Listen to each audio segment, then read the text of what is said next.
Welcome back, everybody. Today's session, we're going to focus on patent drafting for the US and Europe, which will be led by Morrison Foerster's Nathan Vogler and Cartmill's and Ransford's partner, Anna Leithley. A few housekeeping items. As always, if you have questions during the presentation, please use the Q&A feature on your Zoom screen. We'll do our best to get your questions answered. We are still hosting office hours. A number of you have requested office hours, and we're happy to chat with you if you have any questions about IP, careers in IP law, and whatnot. With that, I want to hand it off to Nathan and Anna to begin the session. Thank you. All right. Well, let me share my screen here. Okay. So today, Anna and I will be presenting on patent drafting for the US and Europe. So just a little bit of background on myself. I am a 9th year associate at Morrison Foerster. My background's in chemical engineering, but I have done applications directed to all kinds of technology, especially med devices, consumer electronics, batteries, you name it, I have experience drafting.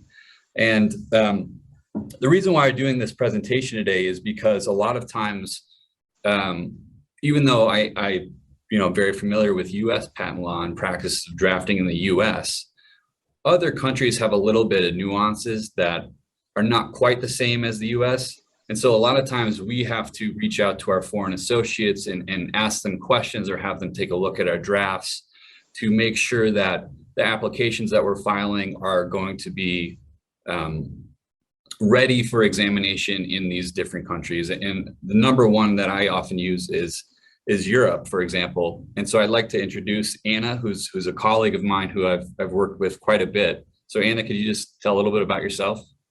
Sure. Yeah, my name's Anna Leithley. I'm a patent attorney based in London at Cartmill's and Ransford. My background is life sciences, so I did a biochemistry degree and a cell biology PhD.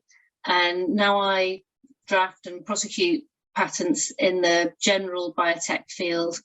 I've got clients that are tiny startup companies and large multinational companies. And I tend to do more drafting for the smaller companies. The larger companies have their own in-house teams generally. But I work on several portfolios of applications with MoFo, including with Nate. And actually, I think that MoFo's drafting style, from what I've seen, is actually really quite well suited to European prosecution. And that is not something I can necessarily say of all applications that come into to us from firms around the world. So it's really nice to do this talk today to share some different tips about how to optimize your patent application right from the beginning, because if you get it right at the start, it will help you as you go through examination, maybe just in the US and Europe, but also around the world. So the outline for today's class, we kind of broke this up into three sections, but there's a lot of overlap between the three, as you'll see. First, we're going to talk about when to file your application. There are some nuances about things to consider before filing, or even if it can be patented in the US or Europe, for example. So that's kind of what we'll talk about there. We'll then go into a little bit of some of the differences in the application itself, some things to consider that you should include in your application, whether you're drafting it. And then some of the nuances between, okay, you have your application on file, what might you see in the US and how is that similar or different than what you might see in Europe? So it's kind of, and as you'll see, what you might see and everything during prosecution is something that you consider, when you're drafting your application too for best practices. So there's definitely going to be some overlap. But so the first thing we're going to talk about is when to file. And grace period. So there is something called a grace period in the US. So you have 1 year from your own public use, sale, or publication to file a patent application. After that 1 year period, that public use, that sale, that publication you did is going to be prior art against yourself. Now, this is one of the biggest pitfalls I see with especially startup companies, young companies, is that a lot of times they publicly, or they put out an article that's kind of their invention, or they publicly disclose something, or they share with investors because they're trying to get funding on things that they haven't necessarily filed a patent application on. And in the US, okay, that's okay, we can work with that. You have that 1 year date, you kind of set the bar running, we'll get something on file by that 1 year. But that's not the case in Europe, is it, Anna? No. And that is, yeah, you're right, absolutely right. Now, this is something we see a lot.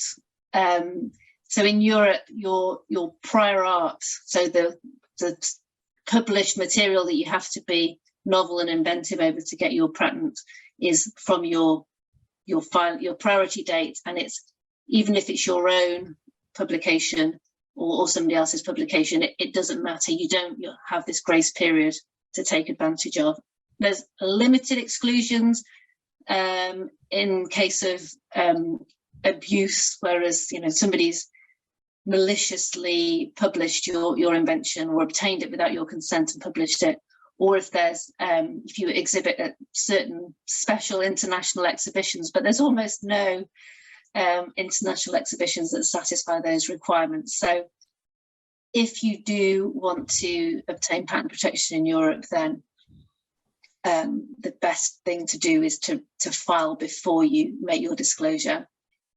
Yeah, and that's exactly what we see all the time is in a seminal case, sometimes obviously the first patent application a company might file, that kind of encompasses the genesis of what their company is going to do. And in a lot of ways, it might be the most important application they actually file.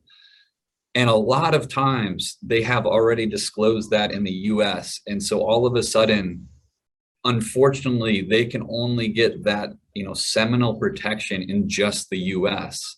And there's not really much they can do in Europe or a lot of these other countries. So we stress this all the time in all the talks I give, but, really, really think about before you disclose anything, just get something on file, get a provisional on file in the US if that's the case, or get a full application on file if that's the route you want to go. But that is the absolute best practice for handling that.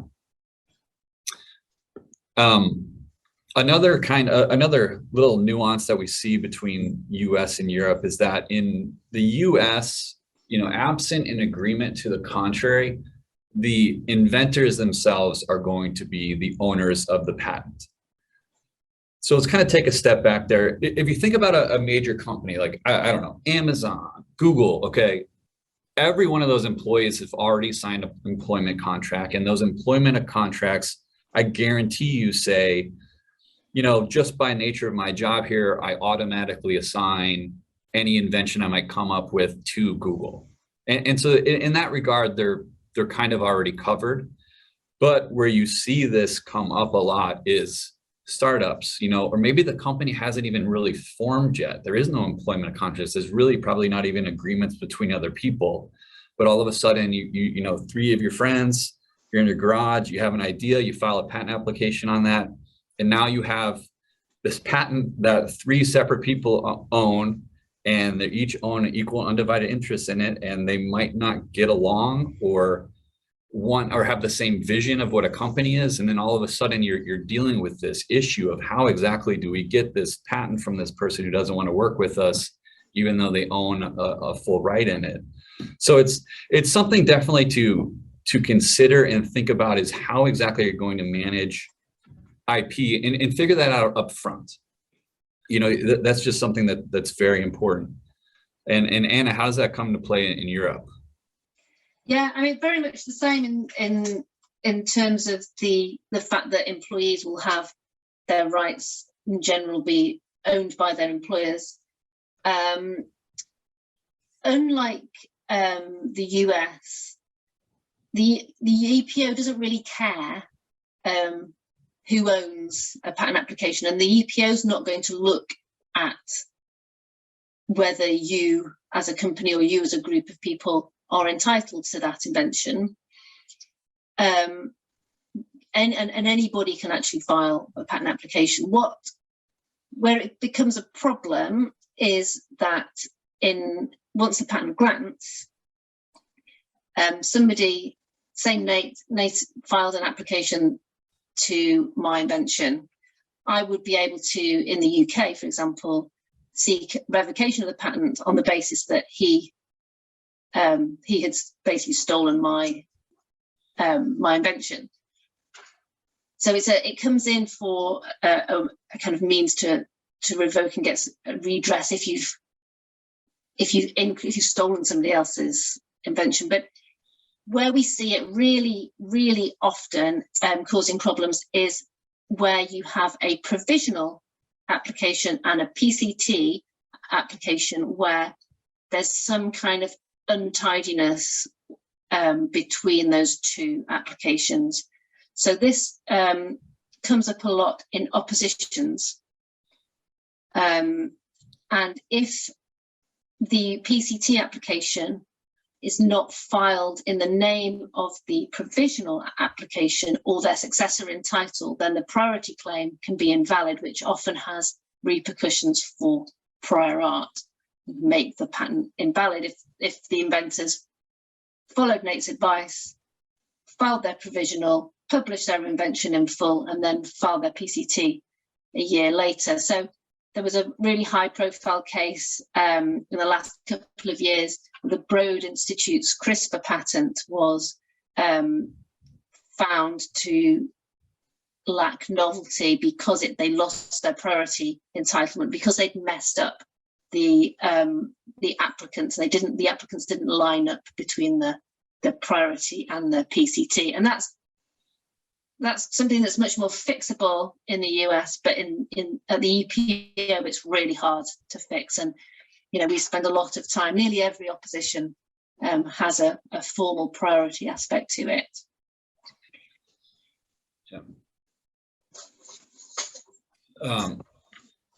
Another area that there's some nuance to is what exactly you can get a patent on in US and Europe. So I'm sure a lot of you remember or have heard of 101 and what that means. It basically means you can't get a patent on something that's natural phenomena, something that already exists in nature, a law of nature, a mathematical equation, or an abstract idea, which is a question on itself, what exactly that is, but a mental process, something like that.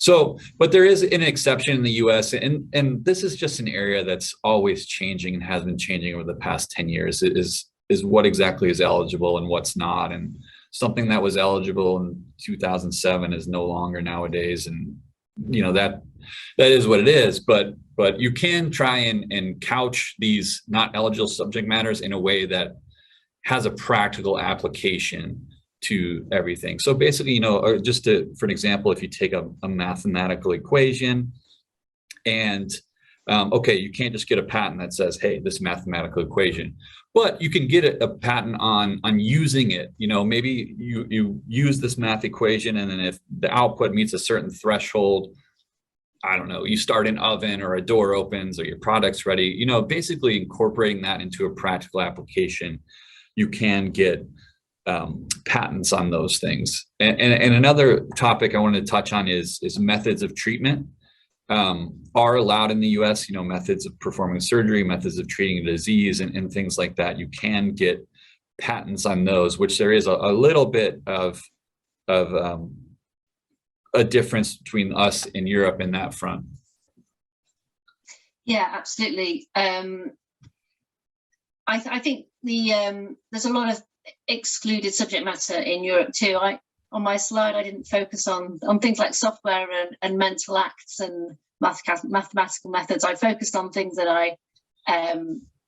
I deal with on a day-to-day basis. So we have a kind of similar, in terms of things like software and mathematical methods, there's a similar outlook at the EPO if you're able to claim a kind of technical application of those, you're in a much better place than just trying to claim the mathematical method or the mental act per se. But where there's possibly more opportunity in Europe than the US is some of this subject matter that's not patent eligible in the US. So even if you, when you're considering what to try to claim in your patent application that might be going just beyond the US, don't forget that certain things that are not eligible for patent protection in the US might be eligible for protection elsewhere, including Europe. So things like proteins and genes, for example, you can, obviously, if they're novel and inventive, get patent protection for that kind of subject matter in the way that you can't in the US. So bear that in mind when you're considering your drafts. Or another thing that I see reasonably often, actually, is that in Europe, it is not excluded subject matter to try to claim an association between, say, a biomarker and a disease. So you might be able to get a method of determining whether a subject is susceptible to treatment with drug X, and the method determining whether gene Y is expressed. And that's something that in the US, you might need to have additional aspects or features included in the method to take it out of that non-eligible subject matter. And then, as Nate mentioned, we've got, we're not allowed to claim methods of treatment or methods of surgery practice on the body, but we are allowed to have our slight fudge, which is to claim compound X for use in a method of treating disease Y, or compound X for use in a method of treatment. And so often you'll kind of hear people say, oh, you can't patent methods of treatment in Europe, but actually you can rewrite the claim to make it patentable, or make it not excluded. At least you still got to be novel and inventive.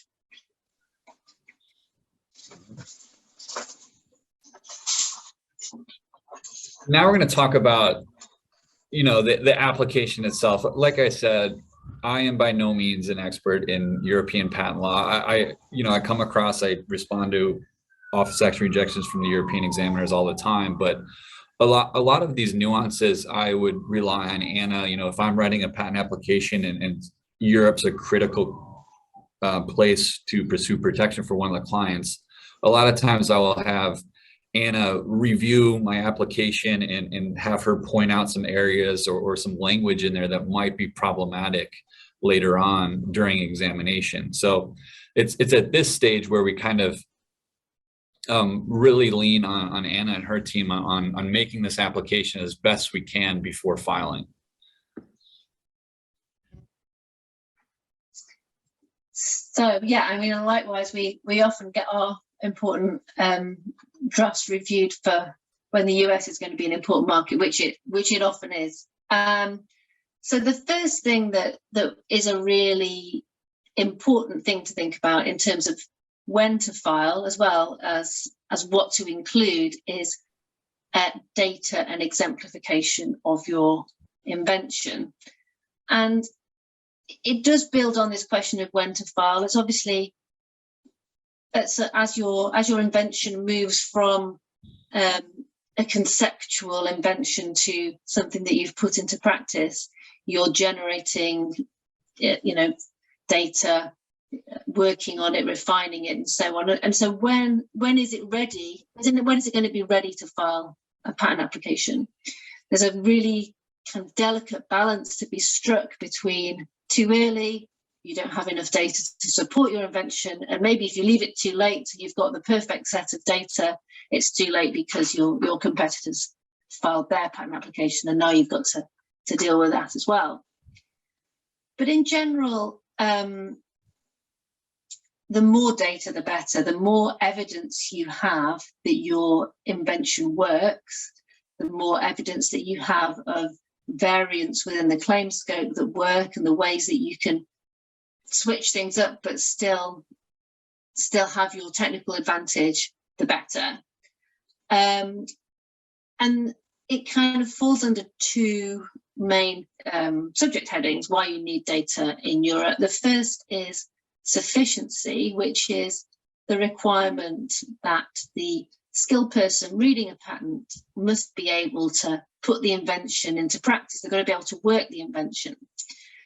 And so you may well need to include examples showing that your invention works, showing that you can put it into practice in your patent application. And most patent applications will have a set of examples at the end, which is the experimental exemplification of the invention. And a hot topic in Europe is the issue of plausibility. And there's a referral to the enlarged Board of Appeal, who decide on kind of important case law issues from the EPO about whether the extent to which data that is not included in an application at the filing stage can be used to support an invention. And so that's something we're going to find out a bit more about in the next year or so when they make that decision. But data, you do need data to make it at least plausible that the effects or advantages that are associated with the invention are achieved. And the data has to support the claims, but it doesn't necessarily, to support the claims, doesn't have to be within the scope of the claims if you can maybe explain why the data does support what you're trying to claim. And what the EPO really like to see are, and we'll come on to this when we talk about inventive step, are comparisons. So if you're able to show an improvement of your invention relative to something in the prior art, then that's going to feed into what we'll talk about later called the problem and solution approach to assessing inventive steps. So if you're able to include in your application head-to-head comparisons showing that your invention is better than what was already available, then that's already setting you off in a great direction for an EPO examiner to believe your inventive step story. And even if you don't have great data, or if you don't have perfect data, you're also got the opportunity in your patent application to explain your data and or explain why you think that the invention works, or in what ways can it be modified. And so including reasoning to support your breadth of scope is also really helpful.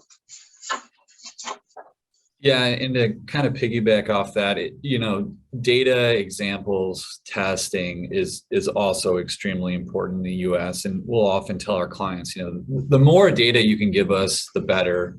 It's just a way that during examination, you can show an examiner, hey, here's exactly what they found. These are the properties it achieves.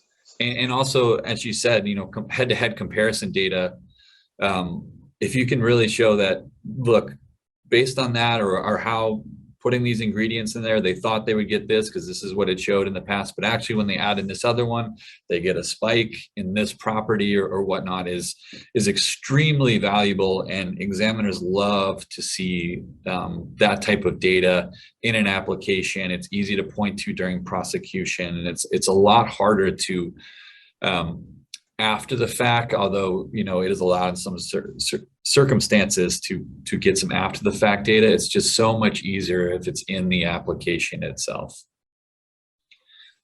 And one kind of difference between US and Europe is that the US has this best mode requirement.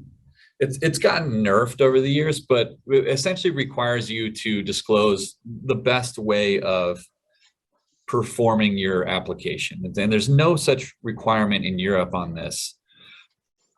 Now, the tricky part is that, okay, an examiner will never, ever know if you disclose the best way of performing your application or not, or your invention or not. So that there's, step one. And then the law changed fairly recently saying that, and if you do get a granted patent and your granted patent doesn't actually have the best mode in it, we're not going to invalidate a patent because of that. So you might be saying, okay, well then why would we include the best mode if the examiner is never going to know and you're not going to get it invalidated if you get it a patent granted? Well, there is the scenario, and it's something that I bring up all the time. In a lot of ways that I'm able to overcome prior art things is for example, let's say you have this process, and one step of your process, you say you heat up your components from, I don't know, 100 degrees to 1,000 degrees. Somewhere in there is where you heat up your ingredients. Well, if you know and your company knows that actually what you do is you heat it up to about 750, and that's the sweet spot because that's where you get the best properties, and you don't disclose that, you just kind of leave this range of 100 to 1,000. And someone else comes along and they figure that out, that, oh, 750 is the sweet spot. They might be able to get a patent on that by showing unexpected results over what the prior art is, over what you've disclosed. So that's something we always are wary about, and why, you know, it is a requirement, but you should really be disclosing your best mode in these applications as you draft them. And that, like I said, there's no requirement that in Europe, but definitely something you should be doing. And next, we're kind of going to shift gears, but as you're going to see, a lot of this is going to tie in right away with the application itself. So one of the main hurdle in the US, and I'm sure it's the main hurdle in Europe, is in the US it's called obviousness. You know, your invention has to be non-obvious over the prior art. In Europe, it's called inventive step, and Anna's going to get to that in a second. But there are some similarities between these tests. It's just applied a lot different in Europe, and that's why drafting the application or having someone with Anna's background in Europe looking over this can really benefit you in the long run when it comes to examination. But in the US, what basically happens is an examiner is going to look, they're going to determine the scope and content of the prior art. They're going to see what those differences are, and then they're going to see whether at the time of filing, you know, the invention as a whole is obvious over the prior art. And the way this gets applied in the US is it seems irrational at times, I would say, that basically, let's say you have 3 limitations in your claims, and the examiner is going to find 3 different pieces of prior art that, you know, one disclosed limitation 1, one disclosed limitation 1, disclosed limitation 3, and he's just going to figure out some reasoning on why a person would combine them, even if one reference is, you know, on something completely unrelated to what your invention is. So, you know, during that part of examination in the US, it's where you got to have, you know, why if someone in skilled in art wouldn't combine them, or how exactly your invention's different, or maybe this reference has a teaching away, and that's something you can really key on to move prosecution forward. But in Europe, they have this inventive step, which I'll let Anna explain, which is completely different than, or at least it seems very different than what we do in the US. Yeah, I mean, it's a very structured approach to assessing whether a claimed invention is inventive, and it's very, yeah, so it's structured and it's very artificial, but it's applied consistently, which is why it can be very useful. So it's broadly the same as what you have in the US, but we've got these extra steps kind of in the middle once you've figured out the difference between the difference between the prior art and the claim. You then have to look at what's the technical effect of this difference. So if you have your data with your comparison with your closest prior art, you can say, oh, well, you know, my closest prior art is different to my claim because it's got this different in feature. And look, I've already got these experimental results in example 2, which show that stuff that falls within the claim is, you know, 50% faster or whatever than than the closest prior art. So that feeds into the identifying the technical effects of the difference, and then you do this strange thing of formulating the objective technical problem, and often that is to provide an improved, whatever it is, an improved tractor or an improved way of treating disease Y. And then at that stage you assess whether the claimed solution was obvious, was an obvious way of solving this problem, taking into account the prior art. So if you think about the problem and solution approach when you're drafting, you're going to be setting yourself up to succeed at the EPO, because you're going to be able to build this kind of stepwise and formulaic approach into the draft, and the examiner is already going to be thinking, using the problem and solution approach, following through, and it's going to already be on your side, hopefully. And so the EPO examiner is looking for a claim which has got a feature that gives rise to an unexpected technical effect, and where this feature is the difference between the prior art and what is claimed. And it sounds very artificial, and sometimes it can be really great. If your invention isn't that obvious, if you use the problem and solution approach, sometimes it can sound much more inventive than it actually is. So what kind of features is the EPO going to be looking for to tie this unexpected technical effect to? And it might be structural features. So what does the thing look like? So for a gene, this could be its sequence, or a protein, its amino acid sequence.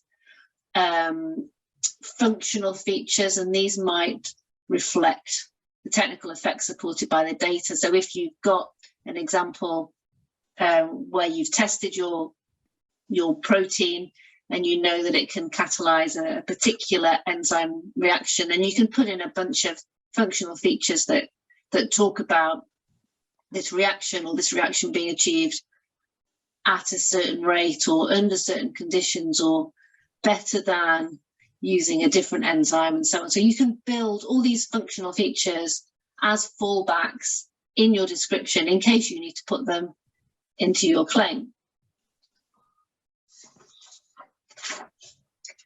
So an ideal claim for the EPO will have structural features. So what is this thing?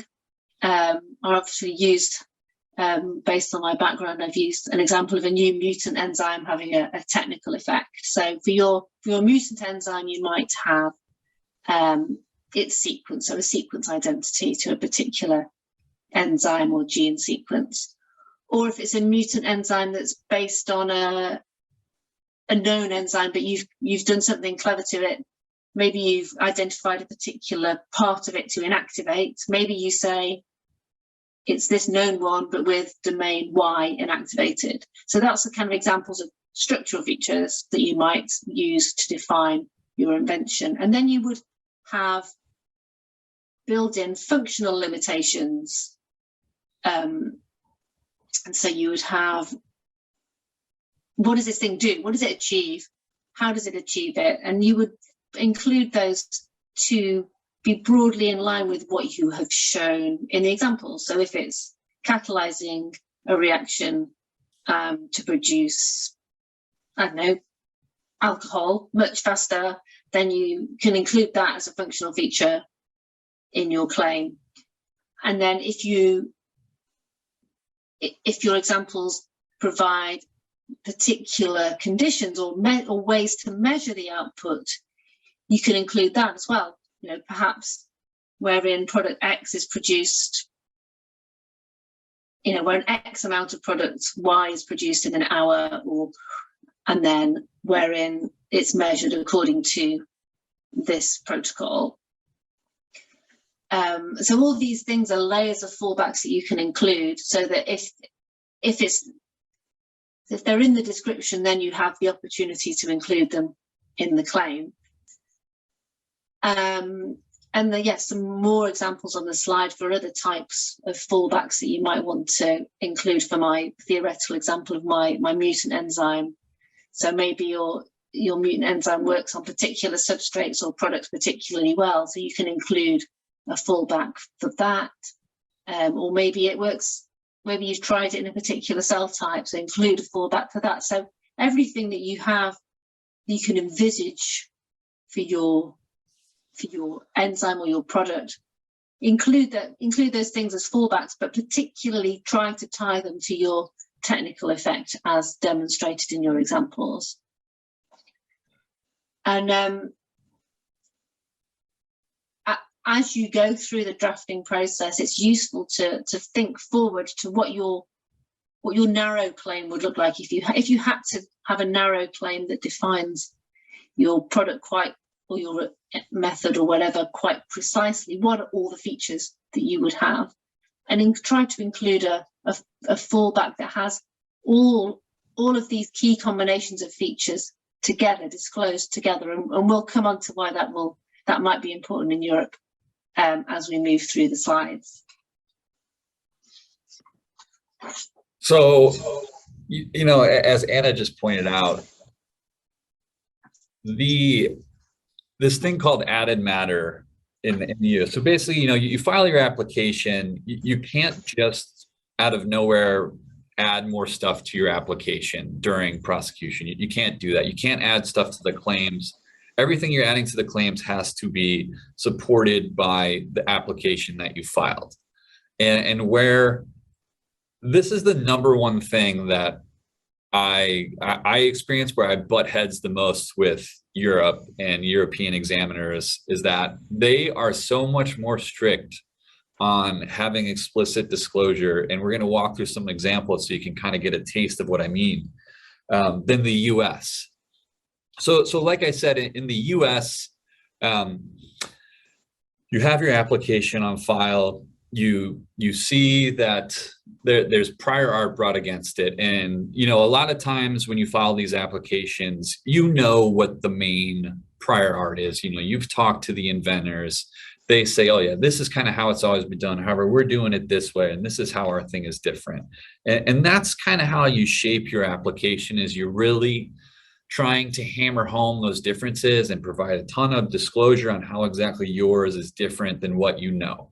But inevitably, you don't know everything that exists. There's just no way you could ever know the entire world of prior art. And so sometimes you get a rejection by an examiner, and it's on this piece of prior art that you never really thought about overcoming, but you see exactly what you have in your application, and you know how yours is different than the prior art, but maybe there's not that exact wording of how they're different in the application. So in the US, you can use figures for support for amendments. So a lot of times if it's a mechanical device, like a chair, you know, you have your pictures of your chair. So a lot of times during examination, I'll be able to point to an examiner and be like, see how our legs connected there? And it's, you know, got some arc to it. And he'll be like, oh yeah, I see that. And I see how that's different than the prior art. I can then use that as support a lot of times, not saying every time, but most of the time, you're not going to get any pushback using those figures as support for an amendment to say, oh, an arced connection or something like that in your claims.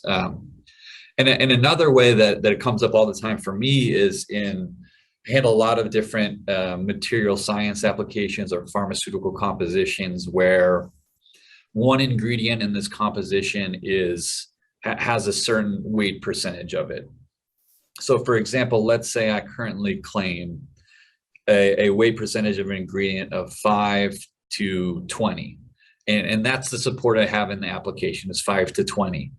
And the examiner finds something in the prior art that has a data point of 10. It's 10 weight percent. Okay, yeah, it's in my range. I understand what's going on here.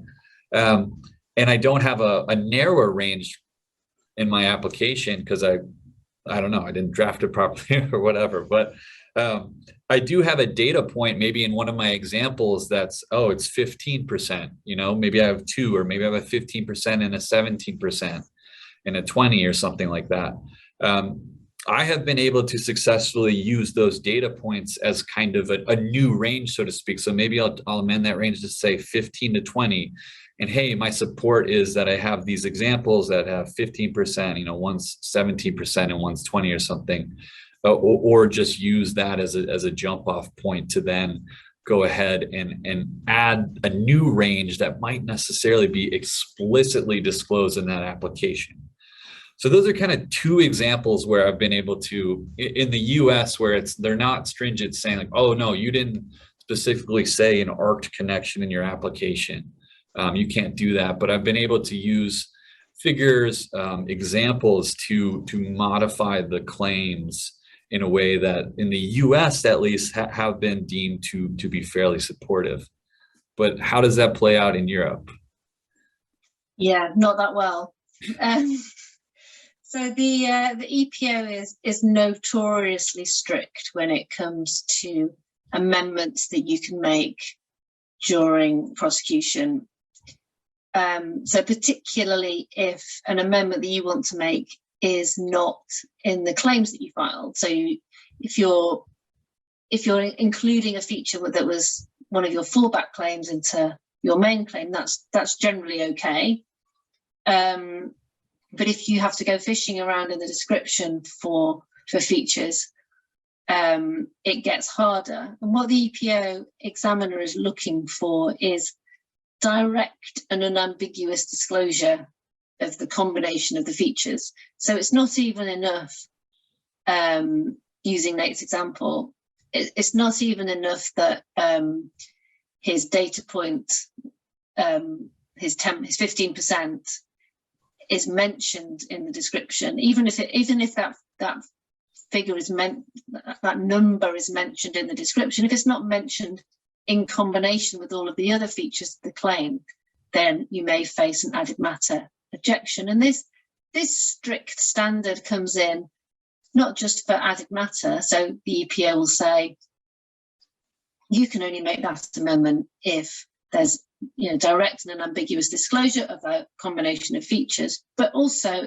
if you're claiming priority from an earlier application, if the earlier application doesn't have that combination of features disclosed together. But on the other hand, if you're trying to argue for novelty over a document, then it might help you if the prior art document doesn't have that combination of features disclosed together. If you have to pull features from different parts, different embodiments in that document. But in general, the EPO is really quite strict when it comes to the types of amendment that you can introduce into your claims. And you can make amendments, and we often have to make amendments, and you can use the contents of the application as filed for this. You can pull things from the description, the claims. You can try to pull things from the drawings, but that can be more tricky. But strangely, you can't pull them features from the abstract, and you certainly can't pull features from priority filings. But how might you add matter if you want to try and change your claim scope? We've talked a little bit about adding features, where maybe you can pull features from the description, and Nate can pull his ARCed chair part or his data point in his example into his claim, but I might not be able to. But you can also add matter by deleting features. So this comes in as well at the drafting stage. If you don't want to include in your definition of the invention features that aren't essential and you might want to take out at a later stage. So you can also run into trouble deleting features. You can get into trouble, and I think this is where Nate will get into trouble with his using data points from the examples. We call it an intermediate generalization.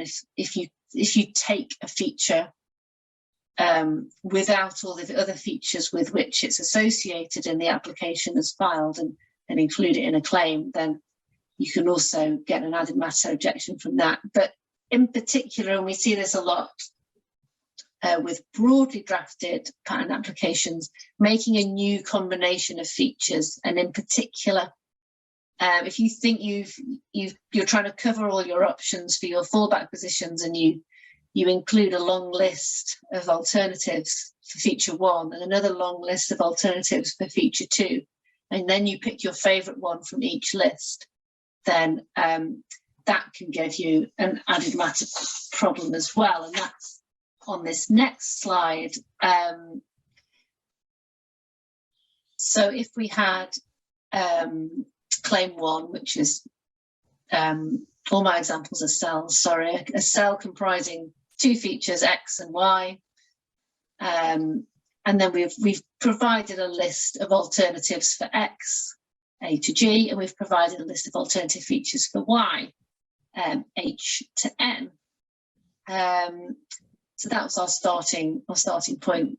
Had our broad claim 1 and our list of fallbacks in claim 2 and claim 3, and we think we've done a good job because we've thought of all our possible fallbacks, and we've drafted a nice claim set there. But we come across a prior art disclosure, which says here X is A and Y is K. So obviously our claims lack novelty.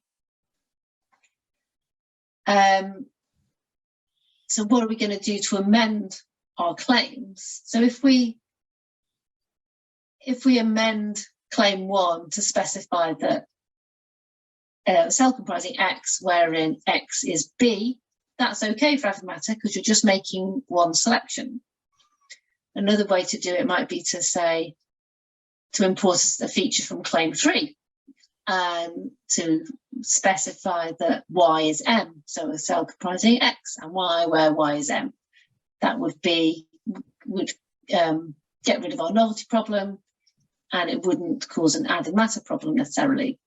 But if we pick one feature from claim 2 and one feature from claim 3, and these are 2 separate lists, and then we combine those features into claim 1, specifying a cell comprising X and Y where X is B and Y is M, that could be an added matter problem. Unless, and you could guard against this by having your preferred combination of features recited in the original application. So maybe if you had claim 4 that said wherein X is B and Y is M, you would be in a much better position.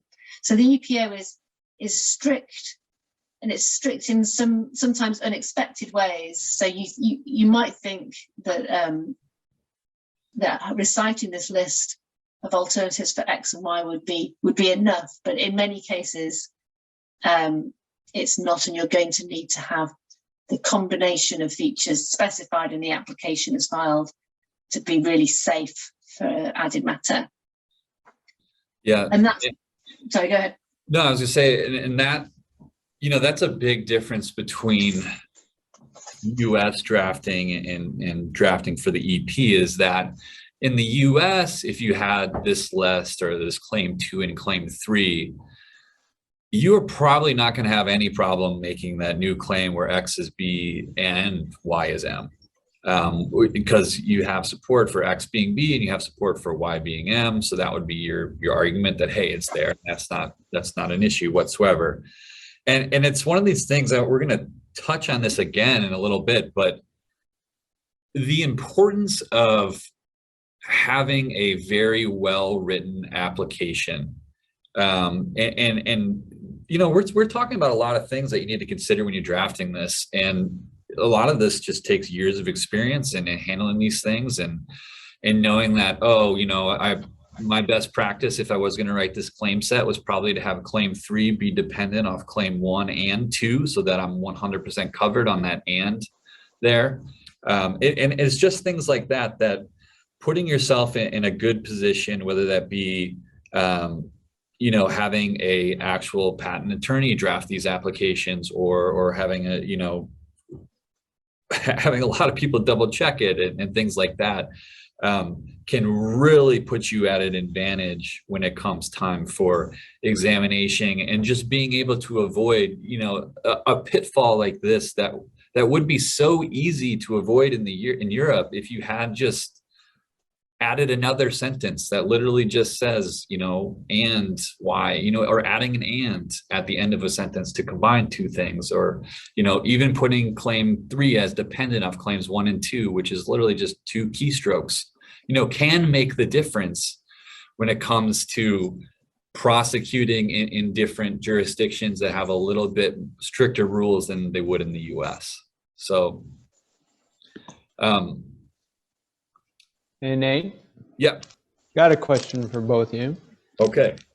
This is regarding the new requirements of EPO guidelines for examination of 2022, and adapting the description to avoid inconsistencies with amended claims, and whether or not we would take that into account in the US drafting style, for use of preferable option features, etc. So I think that's one of those situations where I would, reach out to Anna to say, hey, is our application ready to go for being examined in Europe? I don't know, Anna, have you seen these new guidelines and what Yeah, so it's a particular requirement of the EPO, which I don't believe is actually shared by any other jurisdiction, is that when you're when the examiner and you have agreed on an allowable claim set, then you're asked to bring your description into line with the claims. And it is a complete pain, because obviously you draft your patent application broadly to cover all the different things that you might want to claim, and then you have your fallbacks and so on. And then sometimes you have, alternative ways to define your invention. You may not just have a single kind of set of independent claims, and the EPO have this procedure where they want you to make your description consistent with the allowed claims. And when you've got a 150-page patent application and you're trying to figure out all these different definitions of the subject matter, whether they are within or without the claim scope, it becomes a bit of a chore. And it is one of the things that people enjoy least about being a European patent attorney. And the EPO has become much stricter. You used to be able to get away with making kind of a much lighter touch amendment to your description, but now they're scrutinizing it more closely. So this is a really good question, but I think patent applications being drafted now are probably not going to grant for another 4 or 5 years at the very earliest. So the ones that we're having problems with now are the ones that were drafted some time ago, and we can't really do anything about that. But I think things like preferably and optionally in patent applications are kind of trends come and go as to whether to use those or not. I know that we used to be advised by US attorneys not to say preferably in a description. Would that still be your advice? Yeah, I guess I haven't used preferably in some time. It mostly comes up, in my line of work in technology, is if I have a range and then I have a narrow range within it and a narrow range within it. A lot of applications you might see, it says it's 10 to 20, preferably 15 to 20, more preferably 18 to 20 or something like that. Instead I just say, it can be 5 to 20. It can be 10 to 20. It can be 15 to 20. Like that's the support, or talk about the embodiments, and that, you know, in one embodiment it could be this, in another embodiment it could be that, rather than necessarily point out what is preferable. You know, stay away from that language. I stay away from necessary. It's just one of those things that, or required even in your application. Those are things that really just, I don't know, like perk an examiner, and all of a sudden what you said was necessary. If you don't have that in your claim, you know, you're in trouble then, or you're going to need it in your claim if you want to get out of examination, or if you get it granted without that and someone looks at your patent, they're going to say, I don't think you had an invention without that because you said it was necessary, and that's a good description. So that comes up. And I think to kind of touch back on this, after you get a claim granted in the US, there's no requirement, and you don't amend your specification to put the claim in there. In fact, you'd probably want to avoid that at all costs anyway, and then just kind of leave your application as is. So there's no, you know, thankfully there's no requirement like there is in Europe on that front. So we got 5 minutes left. So let's kind of just touch base on this last topic. It's in Europe called clarity rejections. In US, it's going to be indefinite or non-definite. And this is something, once again, that having somebody who has experience drafting applications, who knows the nuances, who knows patent law, can really take advantage of that. Is that whenever you draft an application, there are a lot of things you take for granted when you write words or you claim words. So, you know, based on what is in your application and what exactly you're claiming, you know, is that term something that everybody in that subject matter would know and knows exactly what it means? Is it a term that I'm just using to describe something that kind of I'm just calling it that? And if that's the case, well, then I need to define that in my application. If it's a term that's very well known in the art, I don't need to define it in my application, but it doesn't hurt. And then you get things where, let's just say I claim something that's hard or soft, and maybe the examiner doesn't, you know, not all examiners are created equal. Some of them give you a rejection and you're like, okay, I get it. Yeah, that makes sense. And I totally understand where he's coming from, because yeah, what is soft or what is hard? I need to define that somehow. Or sometimes that will sail through and you'll get a patent allowed. And then it comes time to enforce it. And somebody who may be a competitor or something is reading your patent, and it says where X is soft. And you're like, well, I have X, but what does that mean? And if they look through your application, you don't define how soft is or how to test what soft is, all of a sudden you have a patent that's probably going to be invalidated, or if you try to enforce it, it's going to be invalidated.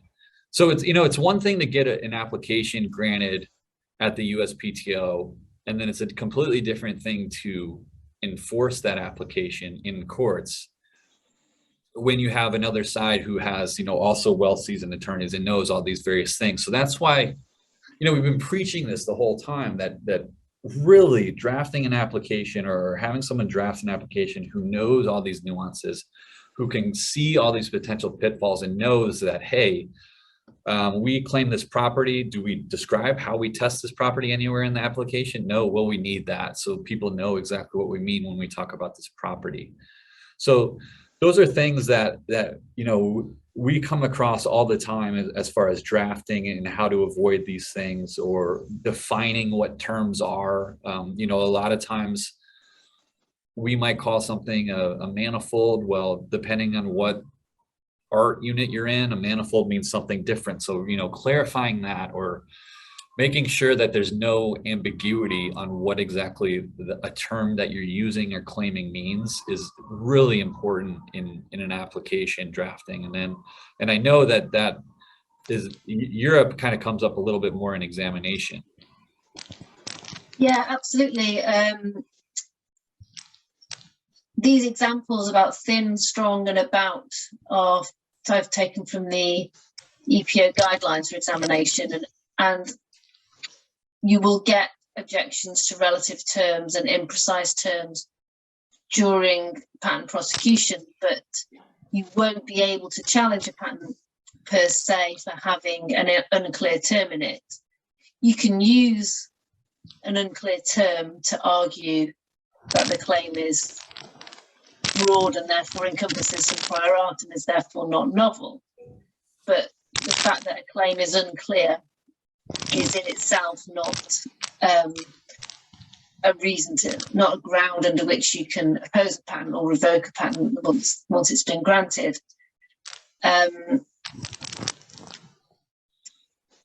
But I think what's interesting, then we've not really got very much time left, but one thing to mention is maybe parameters that can be quite tricky if you want to include as a functional feature in your claim. To be really careful about including a definition of the way that you measure that parameter and the specifics of that, getting really very specific, because these kind of terms can run you into kind of difficulties, both in terms of clarity and in terms of what your claim scope is after grant. Yeah, that comes up. I've been seeing that more and more often. It is a lot of applications that I'm dealing with nowadays will say, you know, we have, I guess the simplest is just a film. We have a film, and that film has this property, and they just claim this property. And then one of our clients reaches out to us and they say, hey, we identified this patent, you know, is this an issue? And then we're working with them on, well, how did you measure this property? How do you measure this property? You know, can you even measure this property, or is this just something, does the application say if you can measure that property, and how exactly they do that? And you can, you know, the whole point of this is to be able to let someone know if you're infringing. And if you didn't write your application in a way that nobody knows exactly how to measure these properties that you've claimed, when it comes time to enforce, you know, you're going to be in a lot of trouble. And the case law is getting pretty strict on that, at least in the US, where they're saying, hey, if you can, you know, if there are multiple ways, for example, you know, particle size, if there are multiple ways to measure particle size and multiple tests for particle size, and they give you different results depending on which test you're on, and you might fall within, you might fall without, depending on the test, that claim is going to be considered indefinite and that patent invalid. So like I said, this is a big thing that comes up when drafting applications, and kind of just, you know, in conclusion, I guess it's one of these things that overall US and Europe patent drafting practice, patent examination practice is roughly similar.